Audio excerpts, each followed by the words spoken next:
오늘은 양의 문이라는 제목으로 여러분과 함께 은혜를 나누려고 합니다. 기독교 백화점 가면은 볼 수 있는 그림이 있죠. 예수님께서 어린 양을 이렇게 품에 안으시고 뒤에는 푸른 초원이 펼쳐져 있고 양떼들이 평화롭게 풀을 뜯고 있는 모습이죠. 한번 사진 보여주시겠어요? 네, 이런 그림 보셨죠? 옛날에 그 광화문에 가면은 생명의 말씀사라고 있었어요. 지금처럼 이렇게 막 기독교 백화점이 많지 않을 때인데 제가 대학교 1학년 때였을 것 같아요. 거기 가면 이런 그림들이 있는 거예요. 예수님 그림 중에 그 다음 그림 좀 보여주세요. 이렇게 양떼와 같이 있는 그림. 또 다음. 아마 여러분 이 그림은 많이 눈에 익숙하실 거예요. 그렇죠? 이 그림 참 보면서 참 은혜롭다 이렇게 생각을 했던 기억이 납니다. 시편 100편에서 다윗은 여호와가 우리 하나님이신 줄 너희는 알지어다. 그는 우리를 지으시니시요 우리는 그의 것이니 그의 백성이요 그의 기르시는 양이로다 이렇게 고백을 했습니다. 다윗의 자손으로 오신 예수님도 하나님과 우리의 관계를 목자와 양으로 비유하셨어요. 우리가 잘 아는 비유가 있죠. 너희 중에 어떤 사람의 양 100마리가 있는데 그 중에 한 마리가 길을 잃으면 99마리를 들에 두고 그 길을 잃은 양을 찾아 나서지 않겠느냐. 예수님께서 그렇게 말씀하셨죠. 예수님이 바로 길 잃은 양을 찾으시는 목자라는 것을 말씀하신 겁니다.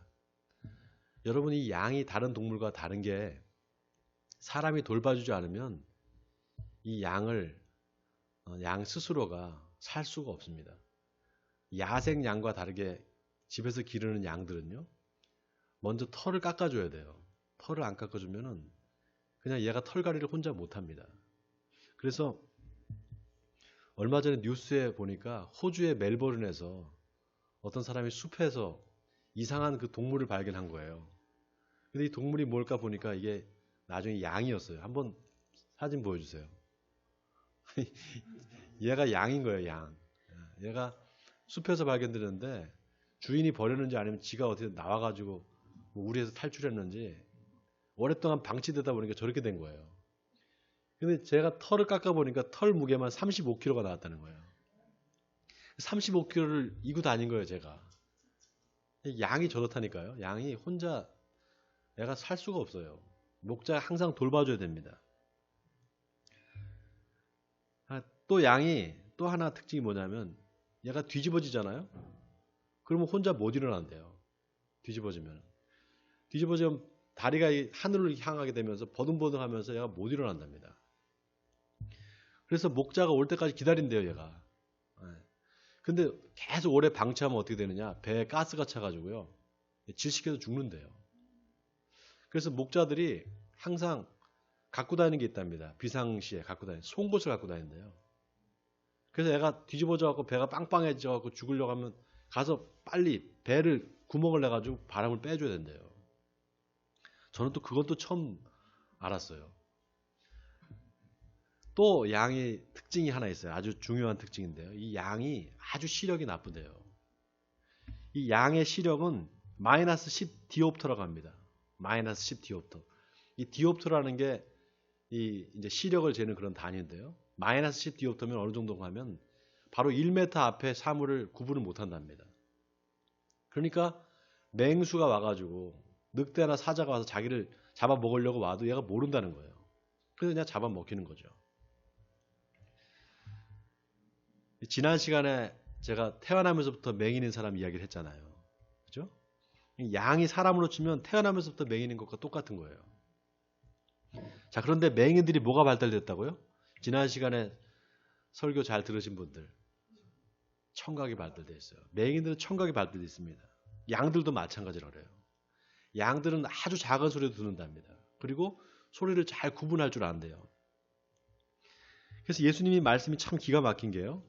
바로 앞에서 예수님이 내가 이 세상을 심판하러 왔으니 보지 못하는 자들은 보게 하고 보는 자들은 맹인이 되게 함이라 그랬습니다. 여러분 기억나세요? 내가 세상을 심판하러 왔는데 보는 자들은 못 보게 하고 보지 못하는 자들은 보게 하러 왔다. 그 말씀하셨어요. 여러분, 부활하신 예수님이 제자들한테 나타나십니다. 부활하셔서. 제자들이 한 곳에 모이는데 예수님께서 갑자기 호련히 나타나셔서 평안하라. 너에게 평안이 있으라. 이렇게 말씀하셔요. 그때 예수님을 다 제자들이 보고 이제 깜짝 놀라서 너무 예수님이 이제 살아나신 것을 기뻐해서 이제 같이 다 이렇게 예수님과 만났는데 그 자리에 도마만 없었어요. 여러분, 그 예수님의 제자 중에 도마 하면은 제일 앞에 붙는 수식어가 있어요. 그게 뭡니까? 의심 많은 도마. 그러니까 그 순간에 예수님 못 만난 거예요. 그래서 도마가 뭐라 그러냐면은 내가 내 손가락으로 그 예수님의 못자국에 손을 넣어봐야 되겠다. 그리고 내 손으로 그 옆구리에 손을 넣어봐야지만 내가 믿겠노라 이렇게 말해요. 나중에 예수님이 도마를 찾아오십니다. 그래서 도마야, 네 손가락을 이리 내밀어 봐라. 그래서 내 손을 만져보고 네 손을 내 옆구리에 넣어봐라. 그리고 믿음 없는 자가 되지 말고 믿는 자가 되라 이렇게 말씀하세요. 그래서 도마가 그 자리에서 나의 주님이시오 나의 하나님이십니다 이렇게 고백을 합니다. 나의 하나님이십니다 이렇게 고백한 사람은 도마밖에 없어요. 여러분, 베드로가 고백했잖아요. 주는 그리스도시요 살아계신 하나님의 아들입니다 이렇게 고백했는데 도마는 하나님이십니다 이렇게 고백을 했어요. 그때 예수님께서 뭐라고 하셨냐면 너는 나를 본고로 믿느냐? 보지 못하고 믿는 자들은 복되도다 이렇게 말씀하셨어요. 여러분, 보고 못 믿을 사람이 있을까요? 보고 못 믿을 사람은 없죠. 본다는 것은 인간의 인식행위의 가장 최종적인 단계입니다. 그러니까 보면은 내가 아는 거예요 이제. 말을 100마디를 해도 하나 보는 것보다 못합니다. 그런데 보세요 여러분. 바리새인과 서기관들이요. 자기들 눈앞에서 예수님이 태어나면서 맹인인 사람을 고쳤어요. 자기들 눈앞에서. 태어나면서부터 맹인인 사람이 실로암 연못에 가서 눈을 씻고 오니까 눈이 밝아져서 다 보게 됐단 말이죠. 그거를 목격하면서도 그 맹인의 눈을 띄워준 사람 바로 예수님이잖아요. 그 예수님이 누군지를 몰라봤습니다. 이건 뭘 말하는 것인가? 사람이 눈으로 본다고 해서 믿음이 생기는 게 아니라는 거예요. 눈으로 놀라운 기적을 봤다고 해서 그 믿음이 생기는 게 아니라는 겁니다. 그래서 사도 바울은 놀라운 말을 했어요. 믿음은 들음에서 나며 들음은 그리스도의 말씀으로 말미암았느니라. 여러분 이거 아멘입니까? 사람이 눈으로 본다고 믿음이 생기는 게 아니라는 거예요. 들어야 된다는 거예요. 복음을 들어야 된다는 거예요. 근데 그 복음은 어디서 말미암았느냐? 그리스도의 말씀으로 말미암았다 이 말입니다. 여러분, 인간은 분명히 봤는데도 내가 그때 잘못 봤나? 내가 뭐 헛것을 봤나? 이런 게 인간입니다. 보는 거에 의지를 하는 사람들은 그렇게 말을 해요. 자, 지난 시간에 예수님이 바리새인들한테 너희가 맹인이 되었다면 죄가 없으려니와 본다고 하니 너희 죄가 그대로 있느니라 이렇게 말씀하셨어요. 자, 그리고 뭐라고 말씀하십니까? 자, 오늘 본문 1절과 2절을 우리 같이 한번 읽어보겠습니다. 1절, 2절입니다. 같이 읽겠습니다. 시작. 내가 진실로 진실로 너에게 이르노니 문을 통하여 양의 우리에 들어가지 아니하고 다른 데로 넘어가는 자는 절도며 강도요 문으로 들어가는 이는 양의 목자라. 자, 문을 통해서 양의 우리에 들어가지 않고 다른 데로 넘어 들어가는 자는 절도요 강도라는 거예요. 자, 양의 우리가 어떻게 생겼는가? 우리 한번 더 사진을 보겠습니다. 사진을 보여주세요. 양의 우리. 양 우리가 이렇게 생겼어요. 여러분 그 팔레스틴 지방에 가면은 돌로 이렇게 울타리를 이렇게 만들어 놨습니다. 그리고 그 사이에 보면은 문이 있어요. 잘 보이세요? 문이 있습니다. 저게 양 문이에요. 자, 그런데 양의 이 문을 통해서 들어가지 않고 다른 데로 들어가는 자는 강도다 이렇게 말했습니다. 여러분 예수님이 왜 이 말씀을 하셨을까? 거기 배경이 있습니다. 예수님 당시에 유대인들은 다 집집마다 양을 다 키웠어요. 뭐 5마리에서 최소한 5마리에서 한 10마리 정도는 계속 그 양을 키웠습니다. 왜 키웠는가 하면은 유대인들이 먹는 그 음식이 그 유일하게 육식을 할 수 있는 게 이제 그 양고기란 말이죠. 그리고 양의 털은 겨울에 추울 때 그걸 담요로 덮고 잡니다. 양 가죽을. 그러니까 양은 다 키우는 거예요. 부자들은 양떼가 뭐 100마리, 뭐 200마리, 300마리, 수천 마리까지 양을 키우는 그런 부자들도 있었습니다. 그렇게 부자들은 자기가 혼자 양을 다 못 치니까 전문적으로 양 치는 사람들을 고용을 해서 양을 치게 하는 거예요. 그 전문적으로 양을 치는 사람들, 돈을 받고 양을 치는 사람들을 뭐라고 하는가 하면은 싹꾼이다 이렇게 말합니다. 싹꾼, 목자다 이렇게 말을 해요. 우리가 싹꾼이라 그러면 아주 나쁜 사람으로 생각하잖아요. 뭐 싹꾼 목자 그러면 아주 나쁜 놈이다 이렇게 생각하는데 여러분 그렇지가 않아요. 그 당시에 싹꾼 목자들이 굉장히 많았습니다. 그냥 돈을 받고 남의 양을 쳐주는 거예요. 그게 싹꾼 목자입니다. 자, 이 싹꾼 목자가 양을 치다가 갑자기 사고가 날 경우가 많아요. 갑자기 막 그 이리떼들이 와서 양떼를 물어간다든가 또 강도가 들어와서 양떼를 훔쳐가는 경우가 있었다 그래요. 그러면은 그 삭꾼 목자가 그 양, 남의 양이잖아요. 남의 양을 지키기 위해서 자기 목숨을 내걸까요? 자기 목숨 걸고 막 싸우는 사람이 있을까요? 그런 사람이 없겠죠. 자기 양이라도 강도가 칼 들고 설치는데 그거 안 뺏기겠다고 막 목숨 걸고 싸우는 사람은 없단 말이죠. 근데 싹꾼이니까 어떡하겠어요. 그러니까 싹꾼한테 너무 많은 걸 기대하지 않는 게 당시 유대 사회의 사회적 통념이에요. 그리고 일반인들은 자기들이 키우는 양이 몇 마리 안 되니까 그냥 자기가 직접 양을 치는 거겠죠. 자, 그러면 이제 양을 칠 때 양에 우리가 있어야 되잖아요. 근데 몇 마리 안 되는 그 양, 그거를 가둬놓으려고 우리를 만들 수가 없으니까 사람들이 공동 우리를 만드는 겁니다. 마을에서. 그래서 돌아가면서 그 양 주인들이 돌아가면서 저 양 문 앞에서 이제 불침번을 쓰는 거예요. 밤에 늑대가 올 수도 있고 뭐 도둑이 들어올 수도 있으니까. 그래서 예를 들면 뭐 제가 키우는 양이 한 10마리 되고 옆집 사람이 한 10마리 된다 그러면 같이 모여서 이제 양 우리에다가 같이 집어넣고 같이 키우는 거죠. 그래서 양 우리에 양이 100마리가 있으면은 주인이 10명일 수가 있는 거예요. 이해가 되시죠? 자, 그래서 오늘 본문 3절에 보면은 문지기는 그를 위하여 문을 열고 양은 그의 음성을 듣나니 그가 자기 양의 이름을 각각 불러 인도하여 내느니라. 이 말이 그 말이에요. 자, 여기 문지기가 어떤 사람이냐? 양 주인들끼리 서로 돌아가면서 불침번을 쓸 때 그날 불침번을 쓰는 사람, 그 사람이 이제 문지기인 겁니다. 그러니까 문지기가 양 주인이 맞는지를 확인하고 문을 이제 열어주겠죠. 그죠? 주인이 와서 양을 찾아가려고 하면. 자, 그런 거예요. 자, 그럼 양들이 다 섞여 있는데 어떻게 내 양인지 알까? 여러분 놀라운 게 양이 자기 주인의 음성을 듣는 거예요. 그래서 우리 밖에서 주인 음성이 들리면 양들이 그쪽으로 간대요. 자기 주인 음성이 들리면. 또 놀라운 게 목자가 양들의 이름을 불러준답니다. 몇 마리 안 되니까 양 이름을 다 붙여준 거예요. 예를 들면은 뭐 흰둥아, 아롱아 이렇게 붙여준 거예요. 그러면은 그 자기 이름을 부르는 줄 알고 간다는 거예요. 여러분 놀랍지 않아요?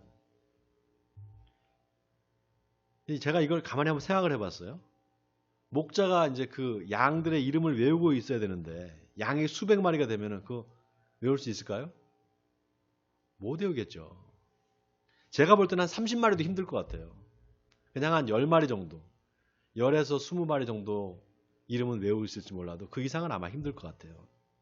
자, 아무튼 그렇게 이름을 불러주면 양들이 이제 목자를 따라 나서는 겁니다. 자, 그런데 보세요. 오늘 4절에 보니까 자기 양을 다 내놓은 후에 앞서가면 양들이 그의 음성을 아는 거로 따라오되 이렇게 말했어요.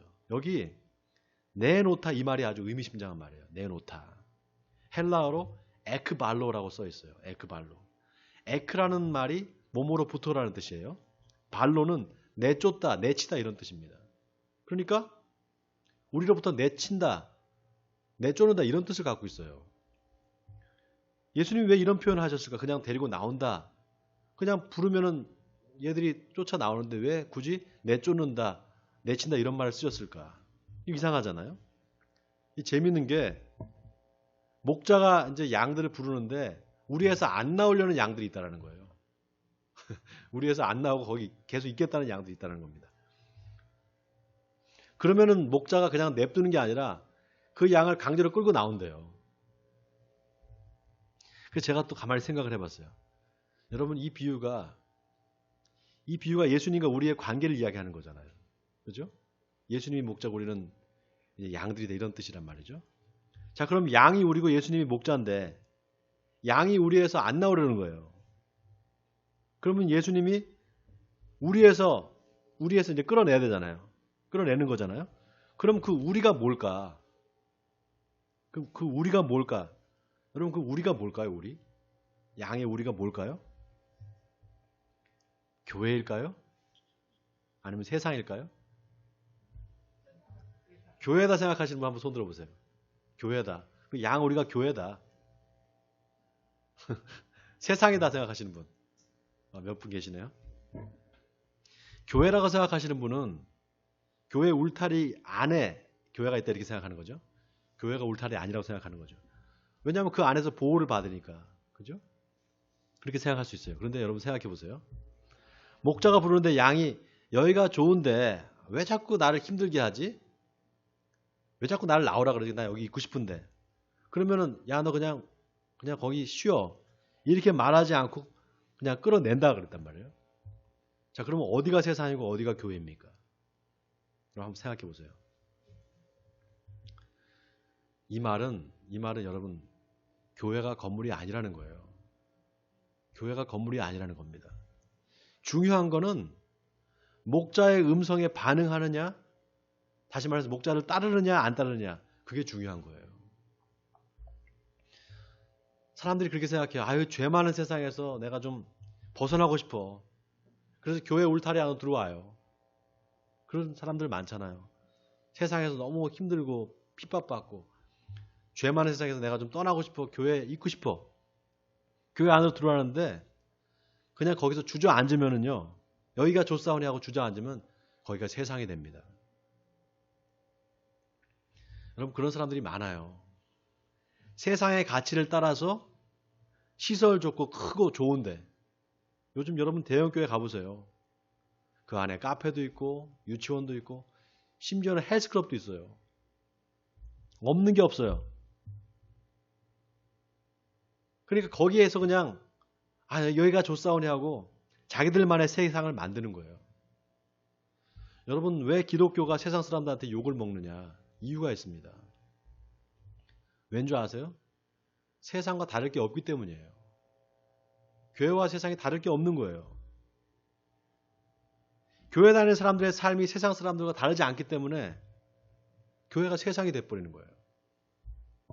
그냥 교회 안에서 장사를 하고 교회 안에서 사기를 치고 교회 안에서 싸우고 별의별 일이 다 일어납니다. 그래서 여러분 예수님의 이 비유가 단순한 비유가 아니에요. 여러분 예수님의 이 비유의 목자가 누굽니까? 목자.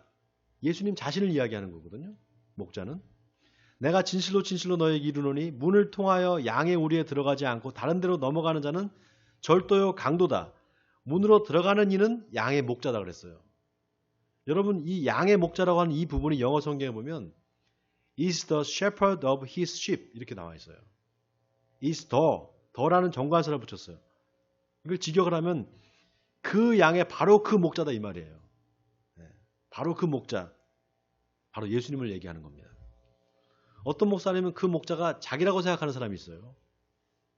자기인 것처럼 말하는 사람이 있습니다. 그래서 성도가 교회를 나가면은 내 양이 아니라서 그래. 내 양이 아니라서 나간 거야. 이렇게 말하는 사람이 있어요. 여러분 아닙니다. 내 양은 없어요. 내 양은 없어요. 오직 예수님의 양만 있는 겁니다.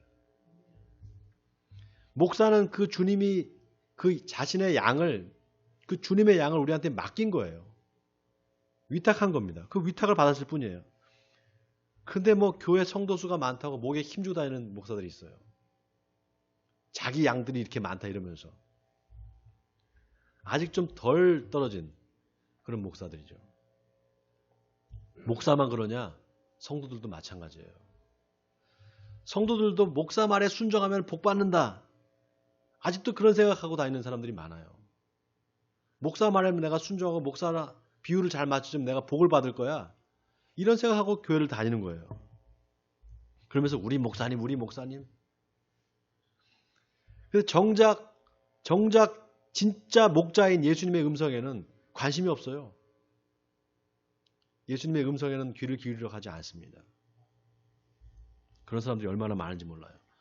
자, 오늘 본문 5절에 예수님이 타인의 음성은 알지 못하는 거로 타인을 따르지 않고 도리어 도망하느니라 그랬어요. 여러분, 이 말씀도 아주 의미심장한 말이에요. 이걸 목사와 성도의 관계를 한번 생각해 보면 어떻습니까? 목자가 아니라 도둑이고 강도인데 양들이 그 도둑이나 강도의 말을 듣고 따라간다는 거예요. 여러분, 지금 세대가 그렇지 않습니까? 이단들을 보세요. 얼마나 많은 사람들이 그 이단에 빠져 있습니까? 강도고 도둑인데 그 말을 듣고 쫓아가는 거예요. 또 사회적으로 무리를 일으키는 목사들 밑에 그 목사를 추종하는 사람들이 얼마나 많습니까? 왜 우리 목사님을 건드리냐 말이죠. 이렇게 사회적으로 무리를 일으켜서 막 지금 TV에 나오고 있고 막 그러는 사람들을 보호해 주려고 막 그러는 또 사람들이 있어요. 왜 그럴까요, 여러분? 이상하지 않나요? 이유는 간단합니다. 그들이 양이 아니기 때문에 그래요. 예수님의 양이 아니기 때문입니다. 염소인 거예요, 염소. 양이 아니라. 양은 목자의 음성을 안다 그랬어요. 이 말은 성도는 목사가 하나님의 말씀을 전하는지 아니면 자기 말을 하고 있는지 그거를 분별한다는 겁니다. 성도라면, 하나님의 자녀라면은 목사가 설교를 할 때 그게 하나님의 말씀을 전하는지 자기 말을 하는지를 안다라는 거예요. 그래서 목자인지 도둑인지 목사가 자기 말을 하는지 하나님의 말씀을 전하는지 그걸 보면 금방 알아요. 그런데 하나님의 말씀이 아닌 거를 자기 말을 다 전하는데 자기 욕심을 채우기 위해서 그런 말을 하는데도 그 말을 듣고 따라간다? 그건 뭡니까? 양이 아니라 염소라는 거죠. 여러분, 놀라운 게 오늘 본문 6절에 보면 예수님께서 이 비유로 그들에게 말씀하셨으나 그들은 그가 하신 말씀이 무엇인지 알지 못하니라 이렇게 하고 단락이 끝이 나요. 여러분, 사도 요한이 이 요한복음을 기록하면서 그들이 무슨 말인지 몰랐다라고 단락을 여기서 끝내는 이유가 있습니다. 왜냐? 여기서 잠깐 멈추고 생각을 해보라는 거예요. 생각해보라는 거예요. 내가 양이 맞는지 아닌지를 생각해보라는 겁니다. 여러분, 예수님의 비유에서 목자가 예수님 자신을 말한다 그랬잖아요. 그럼 목자가 이 말을 할 때, 목자인 예수님 이 말을 할 때 사람들이 양이 맞다면은 무슨 말인지 알아들을 수 있을까요, 없을까요? 있죠. 알아들을 수 있어야 되잖아요. 근데 그들은 그가 하는 말이 무슨 말인지 알지 못했다 그랬어요. 아무도 못 알아듣는 거예요. 그러니까 뭐라는 겁니까? 양이 아니라는 거예요. 자, 그래서 7절에 예수님이 다시 설명해 줘요. 7절을 보세요. 그러므로 예수께서 다시 이르시되 내가 진실로 진실로 너에게 이르노니 나는 양의 문이라 이렇게 말씀하셨어요. 자, 나는 양의 문이라. 이 말씀이 아주 또 기가 막힌 말씀이에요. 어떤 성도님이 질문을 하셨어요. 어제 밤에. 예수님, 목사님이 양의 목자라 그랬는데 또 9절에는 내가 문이다고 말씀하셨습니다. 그리고 3절에는 문지기가 나오는데 그 문지기는 또 누굴 얘기하는 거죠? 질문하셨어요. 자, 아까 그 문지기는 양 우리를 공동으로 사용하니까 목자들끼리 서로 돌아가면서 문지기를 해준다 그랬잖아요. 그러니까 목자와 문지기가 같은 사람일 수 있어요. 자, 그런데 예수님이 또 자기가 양의 문이라고 했단 말이에요. 자, 이 양의 문이 뭔가? 아까 보셨죠? 또 하나 다시 한번 보여주세요. 양의 문 사진으로. 자, 여기 보세요. 여기 보시면 그 바로 앞에 사진 보세요. 여기 자세히 보면 돌담을 이렇게 울타리를 만들어 놓고 저기 보면은 문이 있어요. 그죠? 예수님이 저 문이라는 거예요. 그러면 문이고 또 문지기면 이게 말이 안 되는데 하고 제가 사진을 인터넷에 검색해 보니까 다음 보세요. 여기 좀 자세히 보세요. 거기 보면 문틀만 있고 문을 없고 그 누가 앉아 있어요, 거기? 목자가 앉아 있어요, 목자가. 아, 저걸 얘기하는 것보다, 저 얘기를 하나 보다, 그렇게 생각해 보니까 아닌 것 같아요. 더 깊은 의미가 숨겨져 있는 것 같아요. 여러분, 양이나 목자가 다 우리로 들어가려면 뭘 통과해야 됩니까? 문을 통과해야 돼요. 문으로 안 들어오고 담을 넘어오면 어떻게 돼요? 도둑이요 강도로 그랬잖아요. 나갈 때도 마찬가지예요. 들어올 때나 나갈 때나 마찬가지예요. 나갈 때도 문으로 안 나가고 넘어서 나가면 어떻게 돼요? 이상한 거죠. 강도인 거죠. 나갈 때나 들어올 때나 문을 통과해야 됩니다. 여러분 아까 울타리 안이 교회일 수 있다고 그랬잖아요. 그렇죠? 근데 그 울타리 안이 또 세상이 될 수도 있다고 그랬어요. 자, 그런데 그 울타리 밖과 안을 나눠주는 경계가 뭐예요? 문이에요, 문. 예수님이 바로 그 문이라는 거예요. 여러분, 예수님이 내가 양의 우리다라고 말 안 하셨어요. 양의 우리다 이렇게 말 안 하셨어요. 나는 양의 문이다 그랬습니다. 여러분, 문은 바깥으로 나가는 통로잖아요. 그렇죠? 또 바깥에서 안으로 들어오는 통로죠. 만약에 예수님이 나는 양의 우리다 이렇게 말씀하셨으면 너희들 이 우리 안에 있어야 돼. 밖에 나가면 안 돼. 밖에 나가면 위험해. 이런 뜻으로 생각할 수 있겠잖아요. 근데 예수님 나는 문이라 그랬어요. 그것도 양의 문이라 그랬단 말이에요. 목자나 양이나 다 이 문을 통과해야 됩니다. 이 말은 다시 말하면 목사도 성도도 다 예수님을 통해야만 된다는 거예요. 아멘입니까? 그리고 또 구절을 보세요. 구절에 보면 나보다 먼저 온 자는 다 절도요 강도니 양들이 듣지 아니하느니라 그랬어요. 자, 여기 나보다 먼저라는 이 말이 또 중요해요. 이 말은 내 앞이라는 뜻이에요. 나보다 먼저다 이 말은 내 앞이다 이 말입니다. 자, 그럼 보세요. 예수님이 문인데 문보다 먼저 왔으면 뭡니까? 자, 양 우리가 있고 양 문이 닫혀 있는데 누가 우리 안에 이미 들어와 있는 거예요. 문이 닫혀 있는데 어떻게 들어왔을까요? 담을 넘어 들어왔겠죠. 강도인 거예요. 집에 와보니까 대문이 닫혀 있는데 사람이 집 안에 누가 있어요. 어떻게 된 거예요? 강도죠. 그래서 누구든지 절대로 문보다 앞설 수가 없어요. 문이 제일 앞에 있는 겁니다. 그 다음에 문을 열고 들어가는 사람이 있는 거죠. 누굽니까? 목자예요, 목자. 양의 문을 열고 들어가는 사람이 목자잖아요. 그죠? 목자가 아니면, 양 주인이 아니면 문지기가 안 열어주는 거예요. 그러니까 이 말은 예수님이 목자인 동시에 문지기가 되고 또 그 문이 된다는 거예요. 문 자체라는 거예요.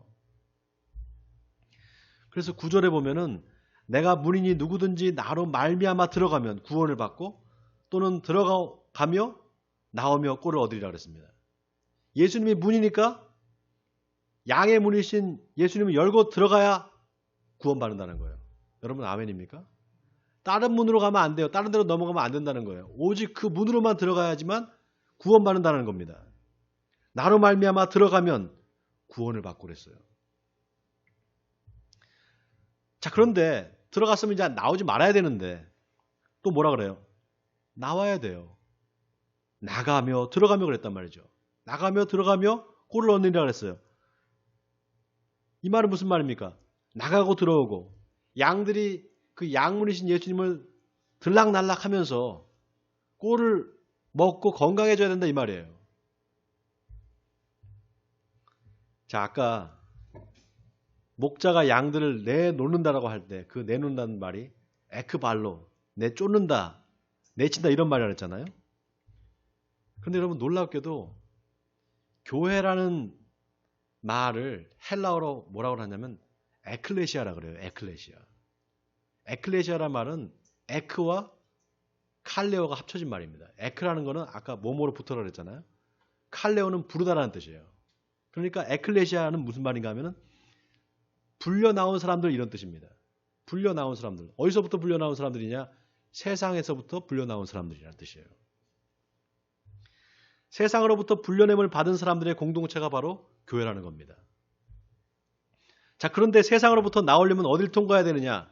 어딜 통과해야 돼요? 문을 통과해야 돼요. 문을. 바로 예수 그리스도를 믿어야만 세상으로부터 나올 수 있다는 겁니다.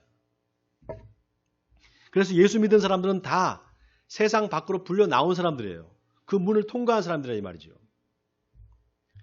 근데 그렇다면 세상 밖에서 그럼 우리가 살아가는 거냐? 세상 밖에서 살 수 있느냐? 없죠. 세상 안에서 살 수밖에 없잖아요. 그렇잖아요? 세상 사람들과 같이 살아야 돼요. 세상 밖으로 나올 수가 없어요. 그럼 죽어야 하잖아요. 세상 안에서 세상 사람과 같이 살아가는 겁니다. 가끔 그런 사람들이 있어요.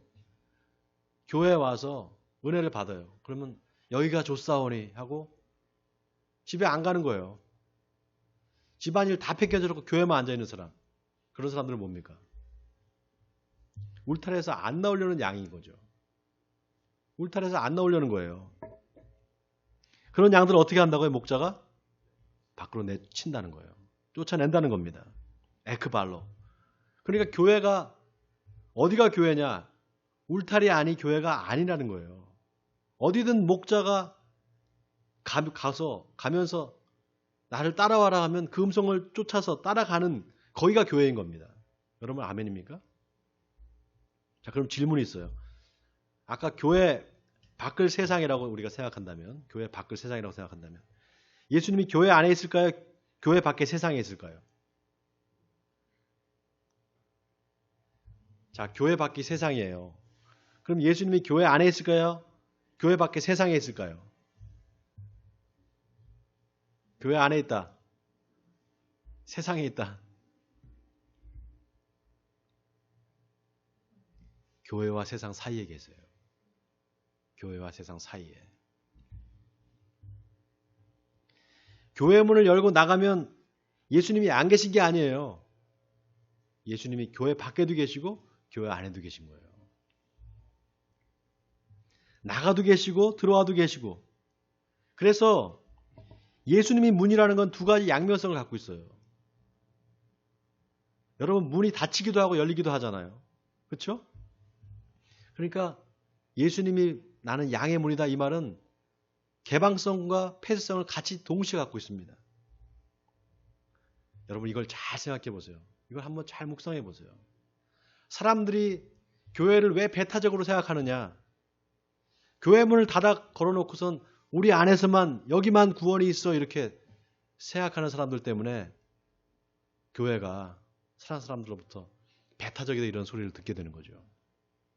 여러분 제가 자주 하는 말이지만 당신 예수 믿으면 천국 갑니다. 구원받고 천국 갑니다. 이 말하고요. 당신 예수 안 믿으면 지옥 가요. 어떤 게 복음일까요? 예수 믿으면 천국 갑니다. 이게 복음이죠. 누구든지 예수를 믿기만 하면 구원받습니다. 이건 얼마나 개방적이에요. 근데 당신 예수 안 믿으면 죽어. 지옥 가. 이거는 뭐예요? 폐쇄적이죠. 예수님이 바로 그 문이라는 거예요. 열리기도 하고 닫히기도 하고 우리가 어떻게 예수님을 다른 사람들한테 전하느냐, 폐쇄적으로 전하느냐, 개방적으로 전하느냐 거기에 따라서 세상 사람들이 그 문을 통해서 예수를 믿을 수도 있고요. 교회 안으로 들어올 수도 있고 있던 사람도 나갈 수가 있어요. 여러분 이걸 잘 기억하시기 바랍니다. 사랑하는 성도 여러분, 예수님은 양의 문입니다. 원하기는 그 양의 문이신 예수님을 믿음으로 말미암아 생명의 꼴을 얻으시는 여러분 되시기 바랍니다.